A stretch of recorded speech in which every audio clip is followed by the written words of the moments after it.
Hey guys, welcome back to another video. Thank you so much for joining me. I really want to say a big thanks to all the wonderful support and feedback that I got from you guys on my previous video. Here I am in my studio today, and we're going to be reviewing some of the shots from my shoot with Kwan, with the fitness shots that we did. And so we're going to be processing some of my favorites in Photoshop and Lightroom. So stick around for that. Before we go on, I really want to say thanks to two of my biggest supporters. These guys have been around on every photo shoot with me, and it really doesn't seem to be complete without their presence. Yup, it's the washer and dryer.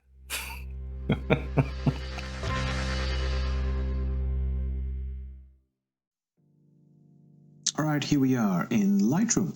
Now I've gone ahead and selected 5 images with the lighting setup that I described in my previous video. And if I just review through those, I quite like this one. Let's just reset it back to what it was.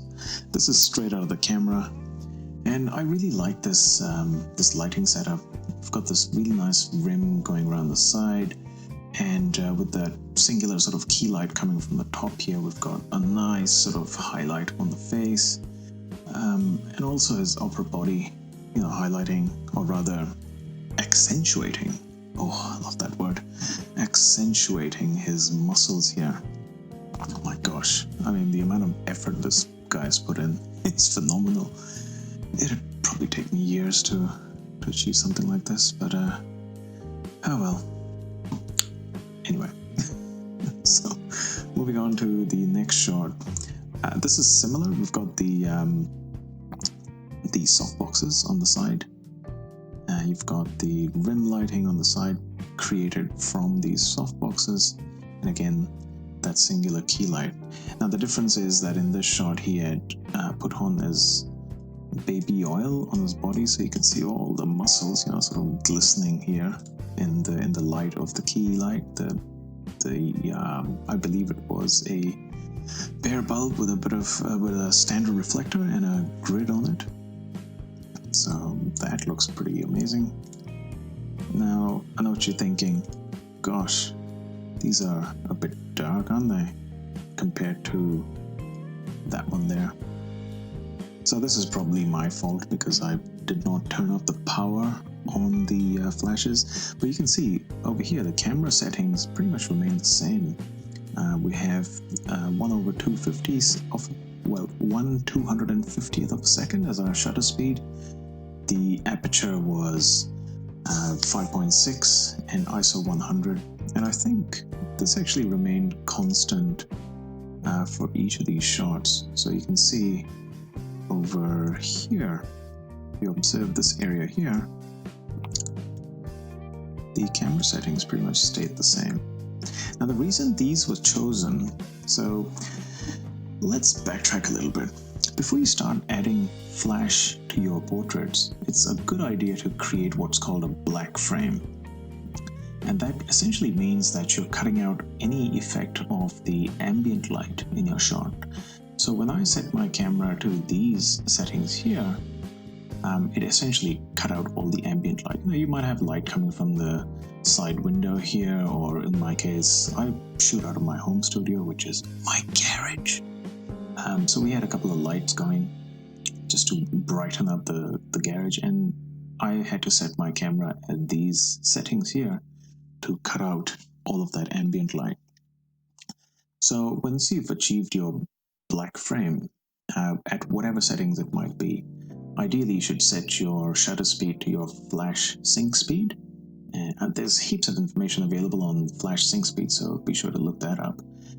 And the aperture will change depending on your lighting conditions, and I usually set my ISO to the base ISO on my camera, which creates the cleanest image, you know, the image with the least amount of noise, digital noise. If you zoom in right here, there is a little bit of noise, yes, but it's far less compared to what it might have been if I, let's say, bumped up the ISO to 200, 400, or upwards of that.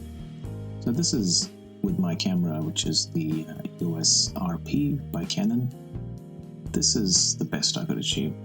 Now remember, you will see a lot of noise in darker areas of the portrait, so probably can't see it very well here, but there would be a little bit of noise here, in his hair, because it's obviously darker. Anyway, so we have this shot here. I should say I messed up the lighting. I should have bumped up the power on the key light perhaps to increase the brightness here. However, having said that, because this image was shot in what's called RAW, all that information's already in the shot. So if I were to go ahead and increase the exposure just a little bit, you'll see we were like basically brightening up the image without losing too much information, which is amazing. And that's the pure power of raw images that you capture in your camera. So I would highly recommend that you use the raw option when you're capturing images. Alright, moving on, we still have that nice rim lighting. I really love that. It really accentuates the muscles that you've got and puts a nice outline around your subject. First things first, let's try and crop this image to something a bit more interesting, let's say. Now there are several options in Lightroom. You can choose one of many aspect ratios, and usually I like to set it to something like a 4:5 or perhaps a 5:7, and that really seems to work nicely with Instagram, where I usually post a lot of the images. With something, if you're sharing on social media like Facebook, then you can pretty much crop it to anything that you like. In this case, it's a portrait shot in a portrait orientation. So we'll choose, perhaps, let's go with 4:5. So if I end up posting on Instagram, this should be pretty good. Now I am going to crop it a bit tight. You see, I really want to accentuate the muscles more than, you might hear people saying, hey, you chopped off his head or you chopped off his legs. Well, we want to focus more on his body here, which he's worked so hard for. And the hair is great, but yeah, well, it's not too much of an interest point in this portrait. So I'm going to possibly crop it to somewhere here. I don't want to see much of the shorts really, because it's not our focus point, so I'll probably bring it down here. We might even remove our mouse to the right here. You'll see that the cursor changes to this rotation icon, so we can possibly rotate it just a little bit, perhaps. And this is again to your liking. I wouldn't recommend to go absolutely crazy with cropping, but sometimes a little bit of experimentation goes a long way. So that crop to me looks pretty interesting. It's a nice and tight crop, so we're focusing a lot on the upper body there, and not so much around the top and the bottom. Looking quite good, so we can press done at this point, and this is what our crop looks like. Now we did increase our exposure here to get some details back in the upper body, so that's great. What else can we do? We can possibly turn down the highlights just a little bit, so you see how it's really popping out the muscles. So if I bring it all the way down, you get a lot more contrast there. On the contrary, if I go really high up, it looks a bit meh. I might just leave that highlight there for the moment. We can adjust our shadows. So let's maybe bring down the shadows. We want to really make him pop out of the background. A lot of the shadow information's here in the background here, which is just a gray wall, and that's gone nice and dark. It's really accentuating his body here. So, and with the white point, now I just want to point out we've got two indicators here. and these are clipping indicators.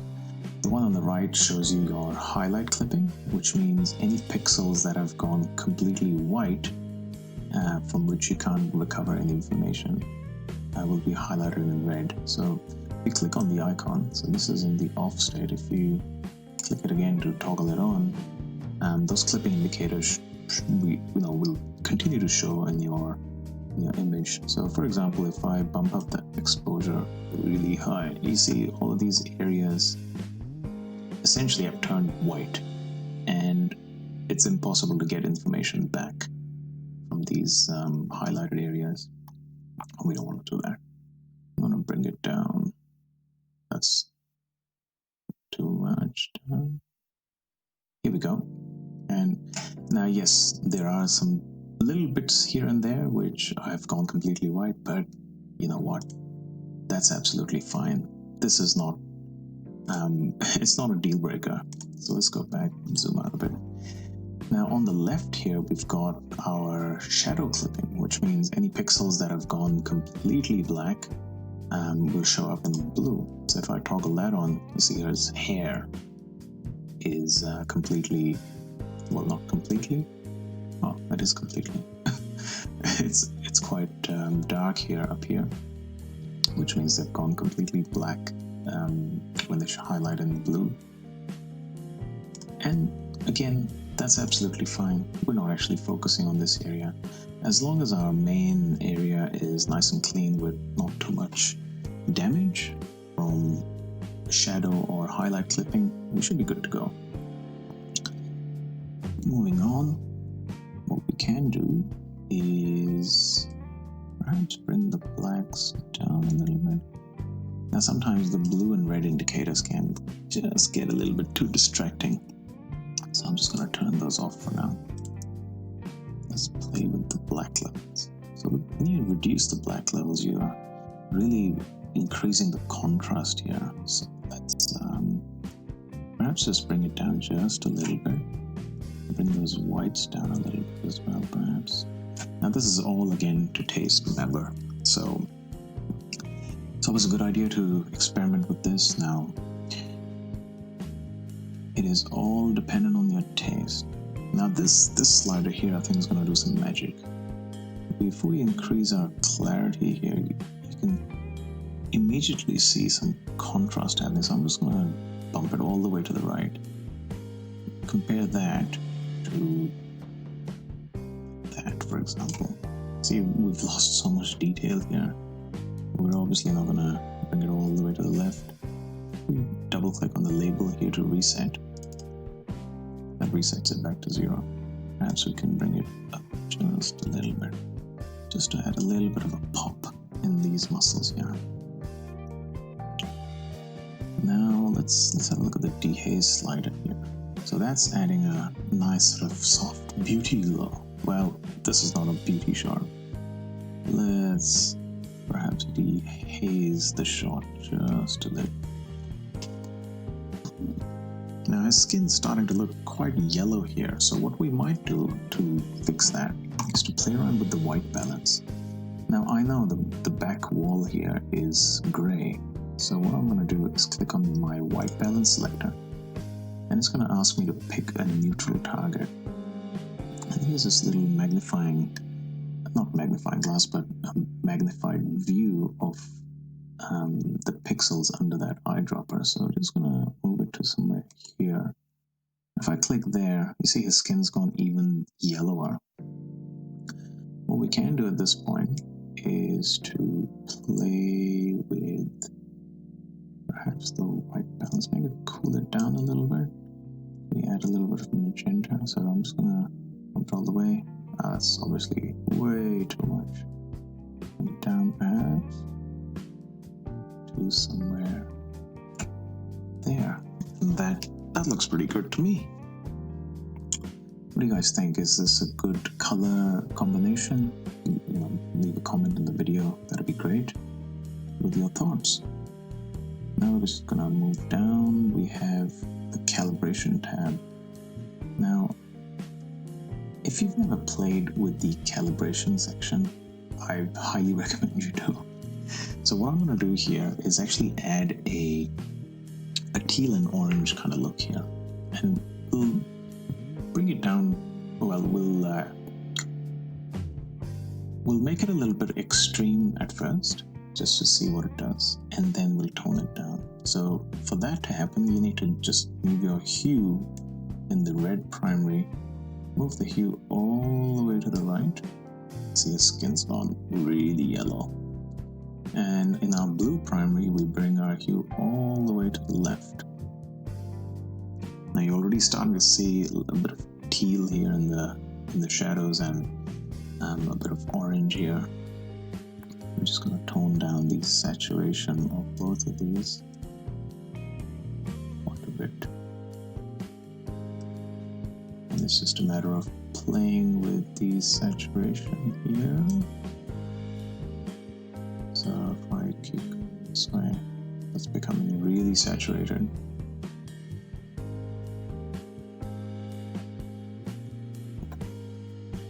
Well, that looks pretty good to me. Okay, what we might do is, if we click on that again, it collapses. Now, in my Lightroom settings, I've set up solo mode, which means if I right click here, you see the solo mode? It essentially means that when I open up a section, and if I click on another section to open it, the previous one collapses. It just keeps my window nice and clean, so I don't have a million sections open up here. So if I were to disable this and open everything up, see, all of that sort of populates this right hand side. Let's go back to solo mode.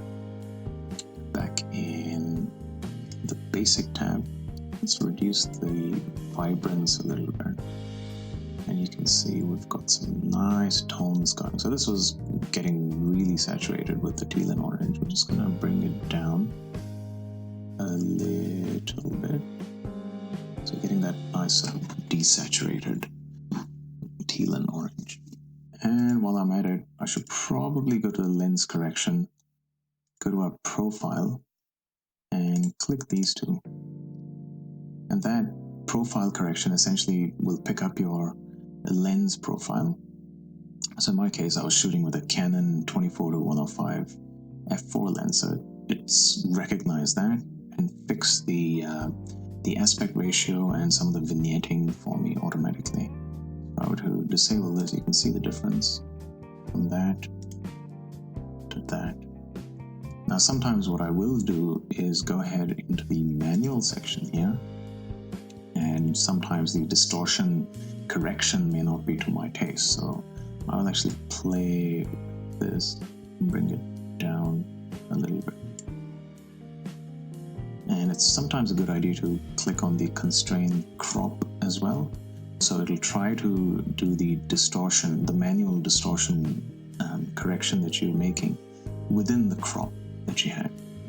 So in this case, it's sort of starting to bring that little skirting from the bottom of my garage wall back in here. So let's go back to the crop and let's move it up a little bit, and that should look pretty good.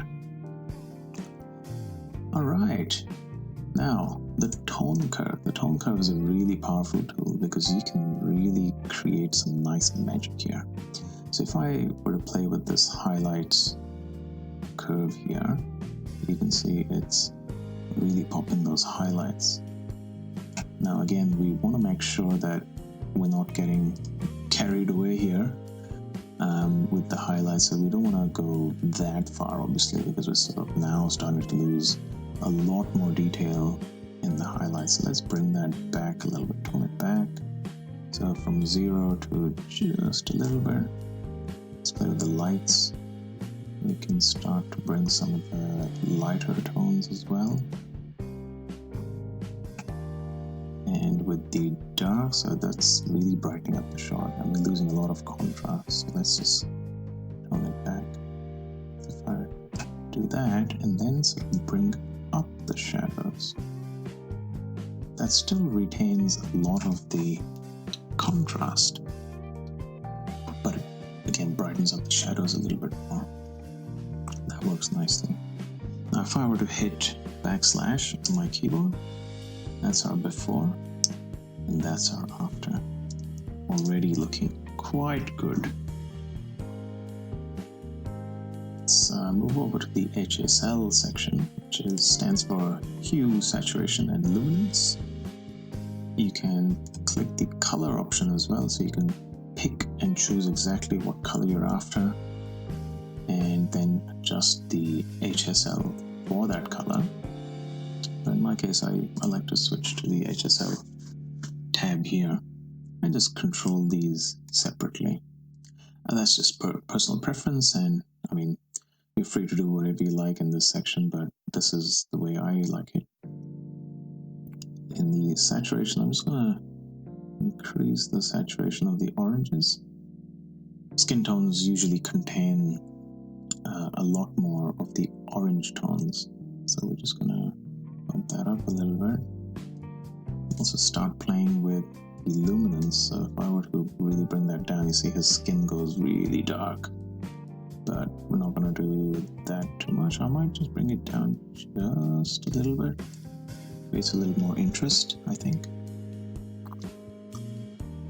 In the hue section, you can shift the hue of the various colors. So I could make the oranges more red or more towards the yellow, which turns them green in this case.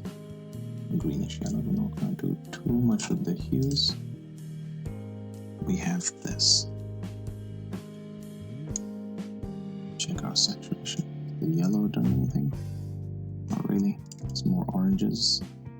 The red, not doing much either, so let's just double click to reset that. Okay, let's have a look at the blues here. So you can see we can take out a lot of the blues from the background and the shot. So I'm just going left to right to see the difference. And let's just bring it down a little bit. So the saturation in the blues, just a little bit. Okay.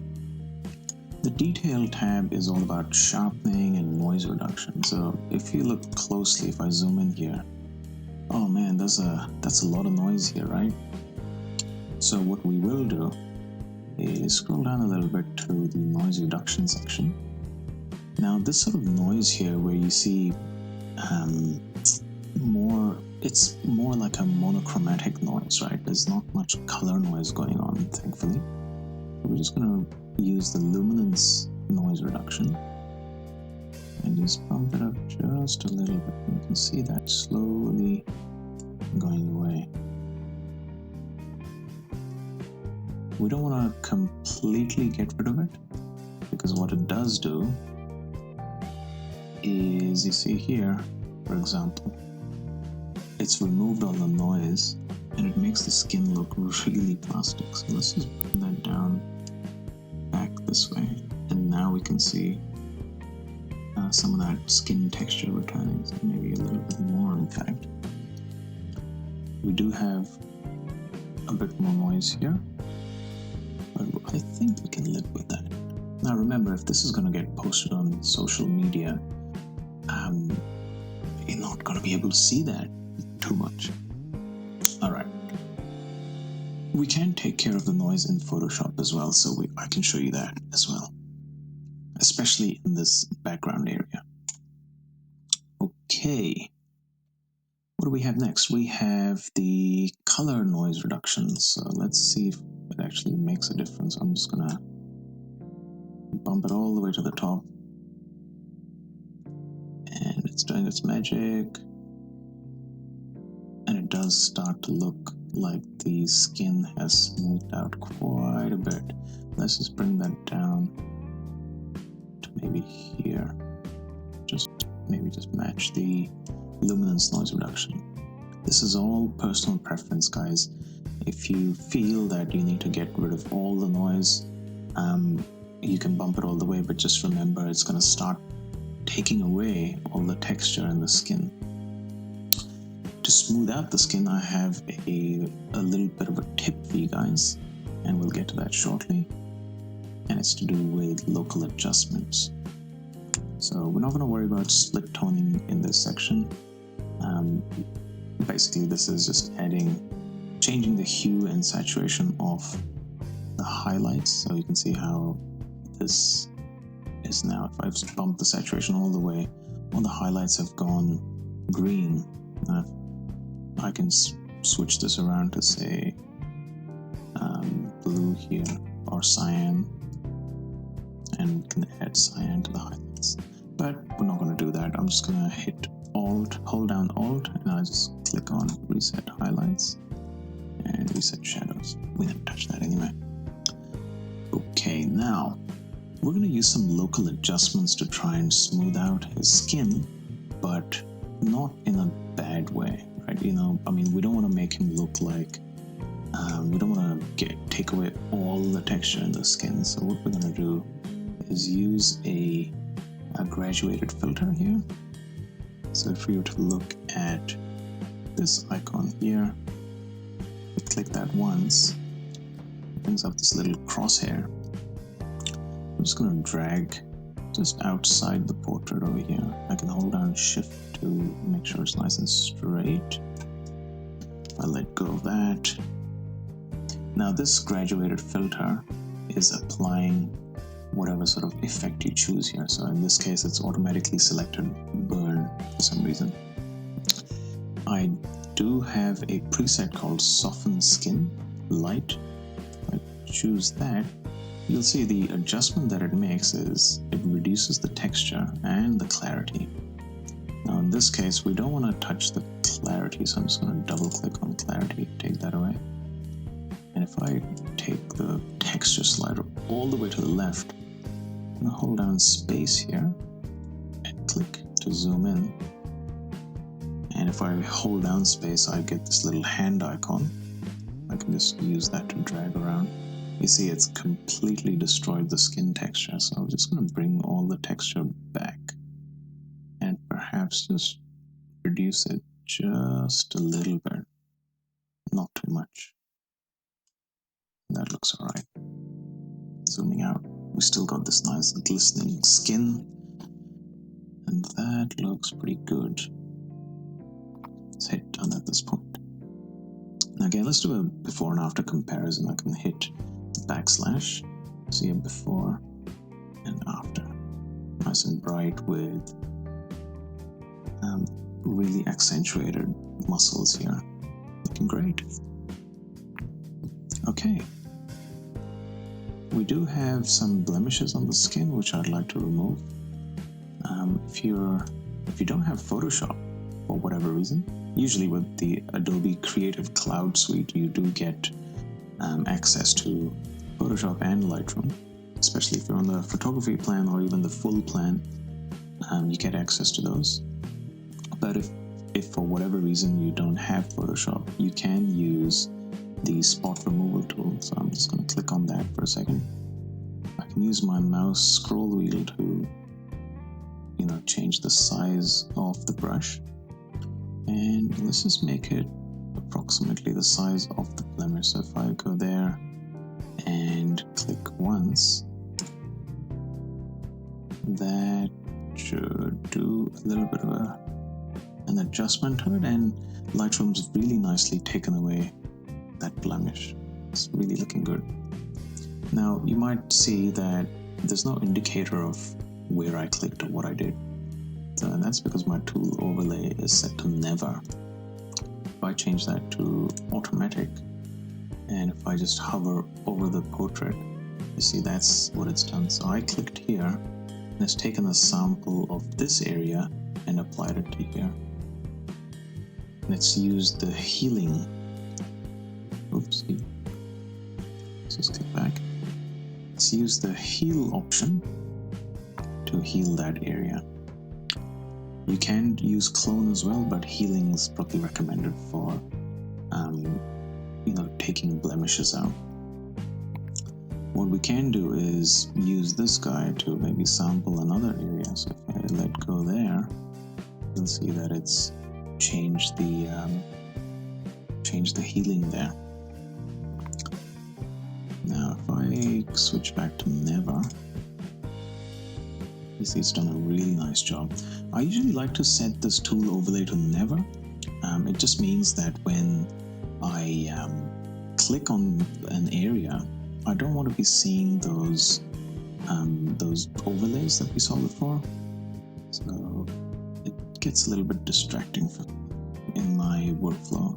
So I'm just gonna click on, say, this guy, and let's see.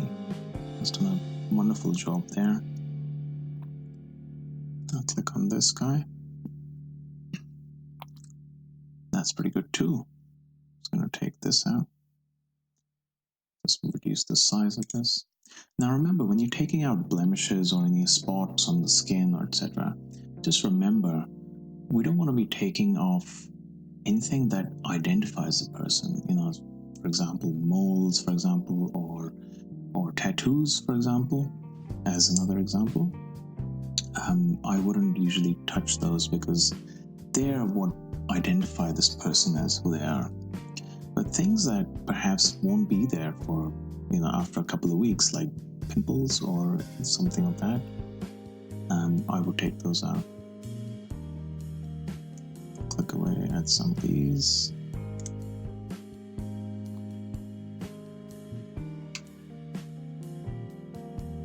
Okay. Something over here tells me that this needs to go.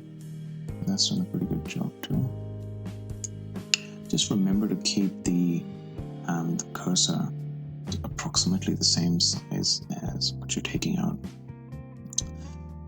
This here doesn't look very good, so I'm just going to hit Control Z to undo that.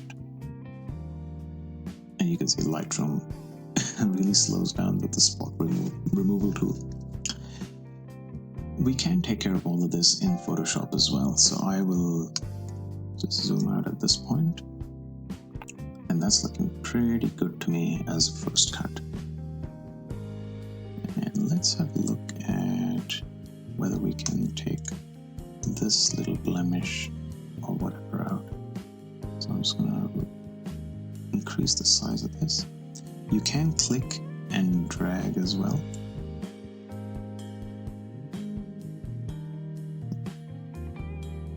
And that's done a fantastic job. That's looking great. Okay, that's looking great for a first cut. Now let's jump into Photoshop and process this.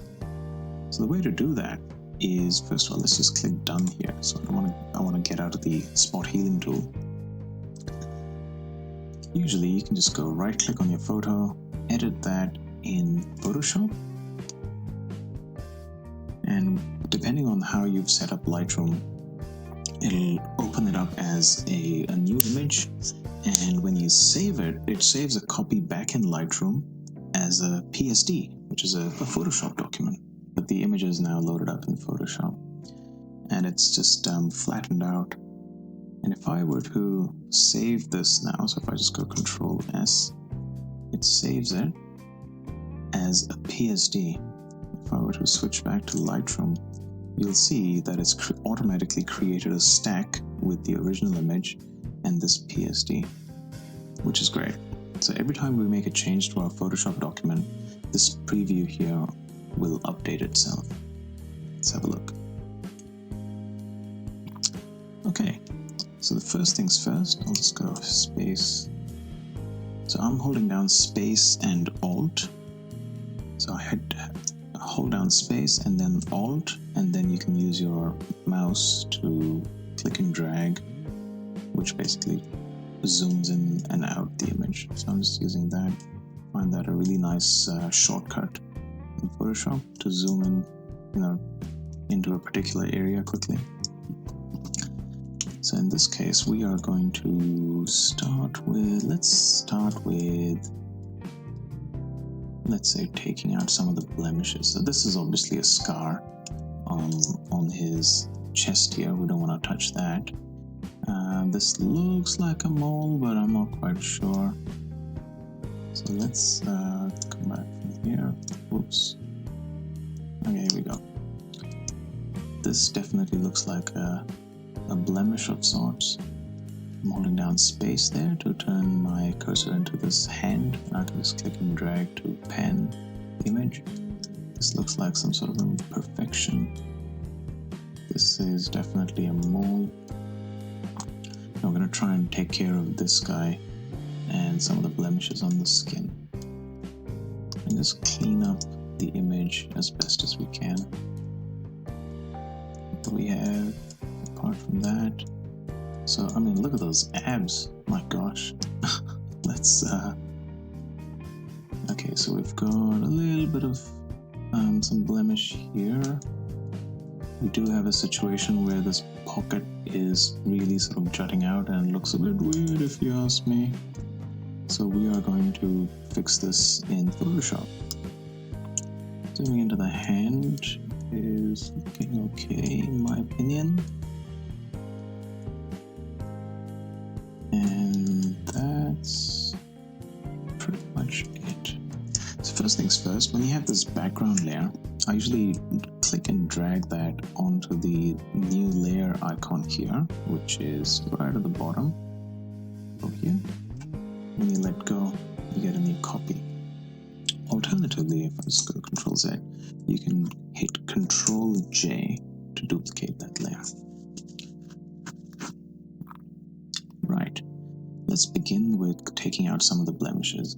So I always take a copy of the background just to keep it as a backup. I'm just going to hit save at this point because of previous experiences. You know, you work through a portrait for maybe an hour or whatever, and you haven't, let's say, saved it, and then Photoshop crashes. Oh my gosh, it's the end of the world at that point. All that work lost. So just based on past experiences, just keep hitting Control S in between your tasks. Okay, first things first, let's create a new empty layer over here. I'm just gonna double click on the label there to call it Heal. Oh, it even shows you a little preview here of what I've typed. Great. Now on the Heal layer, I'm gonna select the icon, this guy here, the healing brush. And if I hold down, I'm going to use the regular healing brush. And if I zoom in here, we've got a little bit of a blemish here. Let's try to take that out. So I'm going to hold down Alt and the right mouse button. And if I hold that down and drag it around, I can change the size of the brush.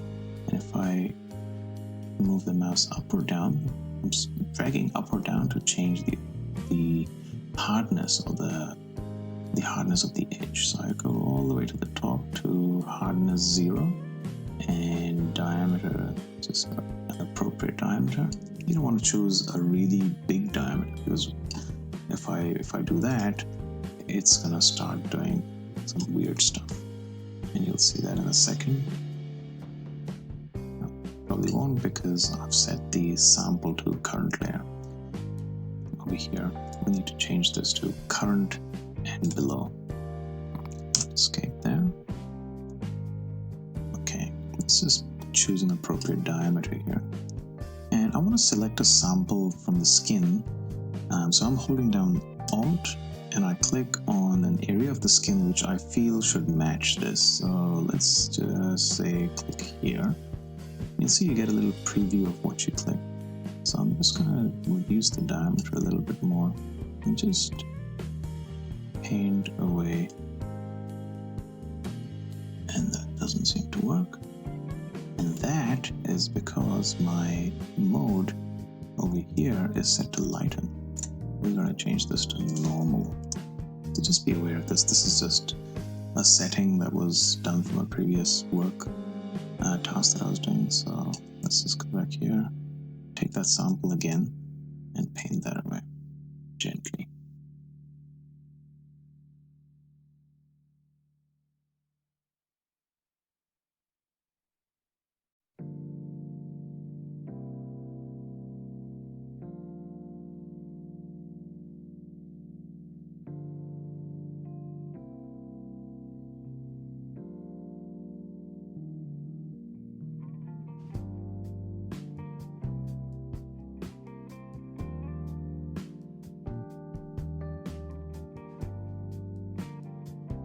Now let's try and tackle this noise issue. So what I usually like to do, I'm just going to hit Control-0 to fit it to screen. What I would like to do is click on that top layer first and hit Control-Shift-Alt and E. Alright, we're going to say we're going to call this surface blur, and I'll show you in a second why. Now, with this tab visible layer, what we want to do is try and blur out the noise. If I zoom in here, all of this noise, we need to get rid of that. If I hit Control-1, it zooms to 100%. So with that layer selected, I'm going to go Filter, Blur, Surface Blur. Oops, let's try that again. Filter, Blur, Surface Blur. And what you'll see is a preview of what it's about to do. So let's just bring the threshold all the way down for this one. You see how if I preview, click on the preview check mark here, it's reducing the noise level. Let's hit the radius of the blur a bit more. And that does a little bit of a trick there. Let's increase the threshold a little bit. So we're basically saying we want anything with a contrast, I believe, of more than 10 pixels. In this case, let's just bring this down a little bit. You can see, so I'll put this down to 5 pixels, and pretty much that noise is gone, the digital noise. You still do see some color changing there, but if I increase the radius of the blur, we should see, let's bring this up. Yeah, you see, you're starting to get a bit patchy sort of background here, so let's just bring this down to, let's say, 5 pixels. That looks okay to me, so if I hit OK there, and let's just zoom out. You see, you still see a bit of a patchy background there, so let's disable this. Yeah, it doesn't look that good, does it? Okay, what we can do is reduce the opacity of this. Just sort of blend it in, and that gets rid of some of the noise. So it's without, and this is with, and that's already looking pretty good. Okay, now what we want to do is limit this to just the background area. So what we can do for that is, again, go to the select option there and hit color range, and that brings up this little dialog here. What we want to do is limit our selection to the color range in the background. So if I hit on this eyedropper and click here, any selected areas show up in white here, and we can play around with the fuzziness here to see what exactly is going to get selected. So this was just a single point that I selected here, and if I increase the fuzziness, it sort of goes around and finds similar pixels. What I do want to do is click on the plus eyedropper and just click and drag around all the stuff that I want to select. So even around the side here, so I'm just sort of going around the side, and you see it's done a really good job here of selecting all the pixels that I'm after. Once you're done with that, you can increase the fuzziness a little bit. You can see that we want to affect only the background, so if I increase the fuzziness, it goes all white around the background at a point, but then you start getting some of the, like the tattoo, for example, is getting selected here. And that's okay, because we can brush away that. So I'm doing this to select the color range for the background and to create a mask for the effect that we did with the surface blur. Let's click OK here. and you'll see a lot of marching ants. This is just called a marching ants marquee view of your selection. With my layer selected, I'm just going to hit the mask icon. If I hold down Alt and click on the mask here, you can see exactly what's selected. So white is selected, black is not selected. In the mask world, so we have all the outside area is nicely selected, which is great. But what we can do is now go hit B for our brush tool, and we reset our colors to black and white. So if I click on this icon here, right there, if I click that, it switches between the background and foreground colors. I want black as my foreground color because I'm going to be brushing away this tattoo here. So let's have a look at our settings. We've got a normal brush. It's just a normal soft round brush. I click that guy, hit brushes. It's just a soft and round brush that I'm using. And again, with my holding down Alt and the right mouse button, I can change its diameter and hardness. So I just want it to be nice and soft and small like that. And then I can just brush away very carefully the tattoo. And we also don't want to affect the hand there or the eyebrows or any of the skin bits. We just want to be very careful here. Just brush away parts of the skin that we don't want.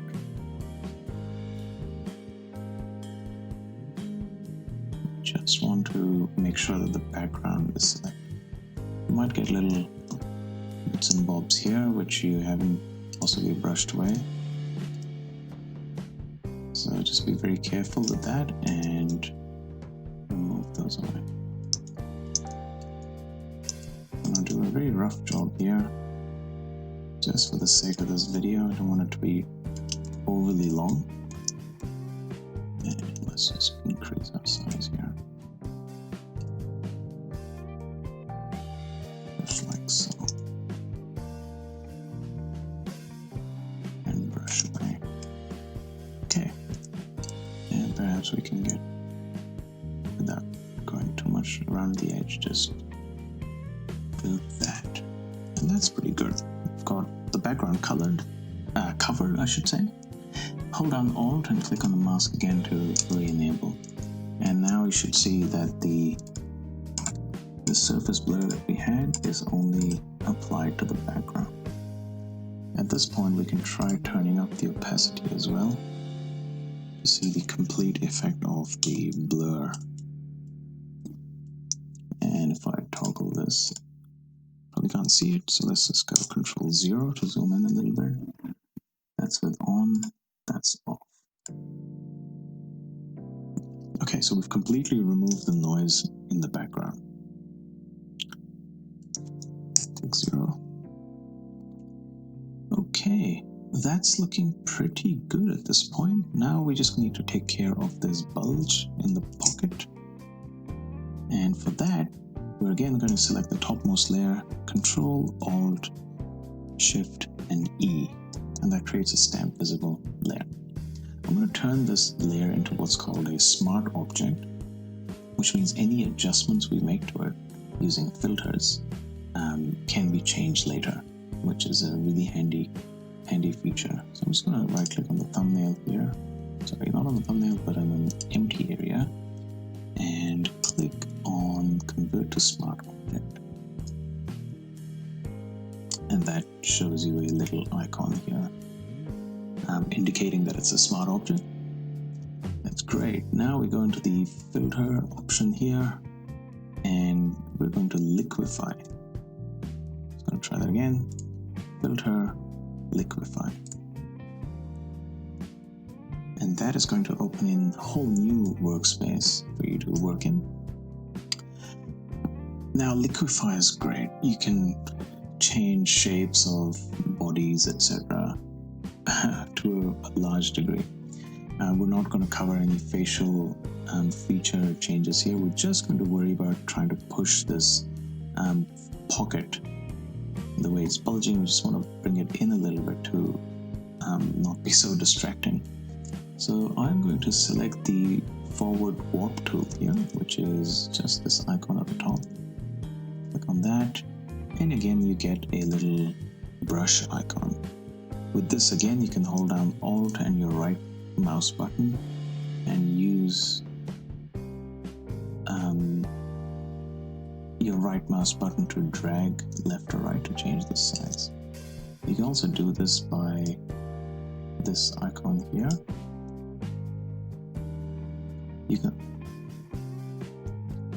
You can also do this by changing the slider here for the size. So if I go here, it's pretty small. Move it up a little bit, it's gone big. Ideally, I want to select a size which is similar to what I'm changing here. So I'm just going to hold down Alt and just drag left a little bit to make it smaller so it fits the size here. I'm going to click on the edge here and click and drag this in. Sometimes it also pays to drag it in from the side. So I'm just clicking around here and dragging that in. It's just, the idea is to reshape the edge here, or the outline, just so that it doesn't get too distracting. So we're just going to balance this out. I'm going to pull this down, bring that in. If I hit preview, the preview checkbox here, if I toggle that on and off, you can see the difference we made from that to that. And that looks pretty good. And that's pretty much all the change we need to make here in this dialog. So let's click OK. And our change is applied to the Smart Object layer. Let's hit save at this point. And now let's jump back into Lightroom.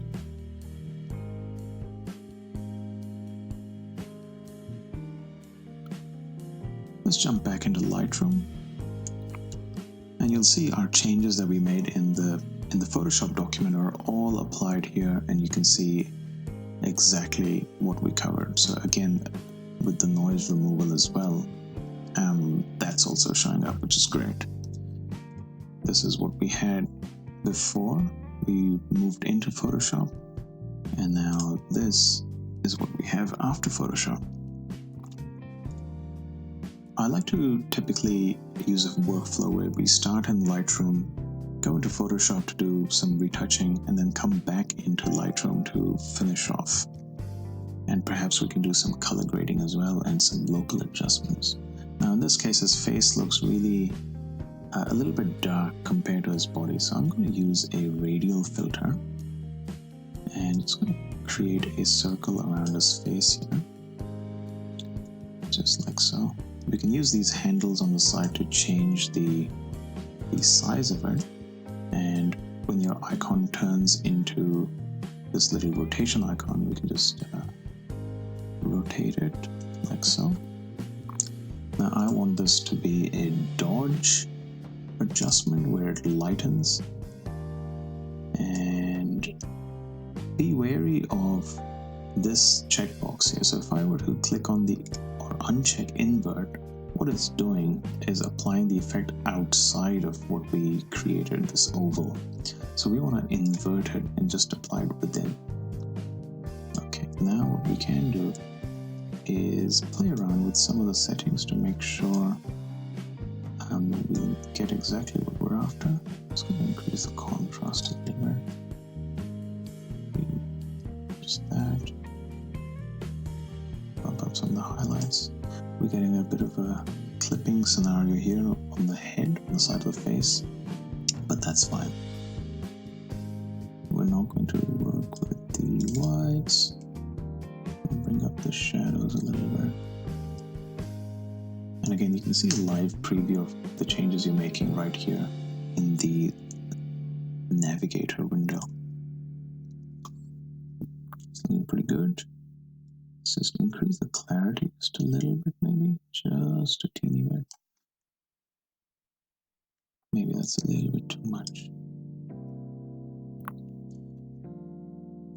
And click OK. So again, over here you can hit backspace to go before and after. So we just add a little bit of a highlight on the face, which is great. At this point, you might think that the removal of noise on the background and the foreground, well, the noise levels are different. This is far less noisy than the skin. So what we can do to counter that is to actually add noise, just a little bit. So I'm going to go into the effects panel here and add a little bit of grain. So if I zoom in, you can see the difference. Just a hint of the grain there.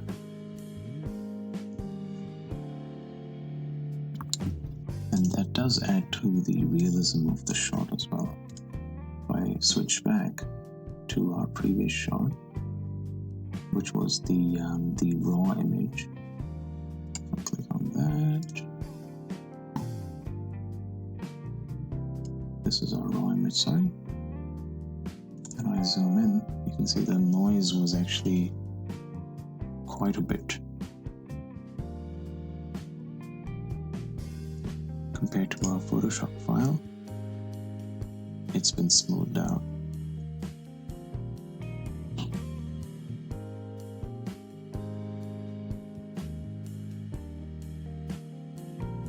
We're now going to go to the effects panel and just add a little bit of a vignette to really emphasize the body here.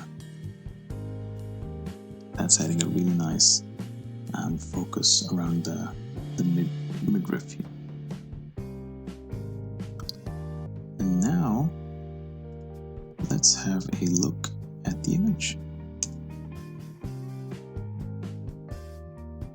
That is looking absolutely fantastic. So what do you guys think of this edit? Leave a comment down below and let me know. Alright guys, thank you so much for watching and joining me today. I hope you picked up some tips and tricks and learned something new. If you enjoyed this video, please give it a thumbs up and subscribe to my channel. And don't forget to hit that notification bell for future updates.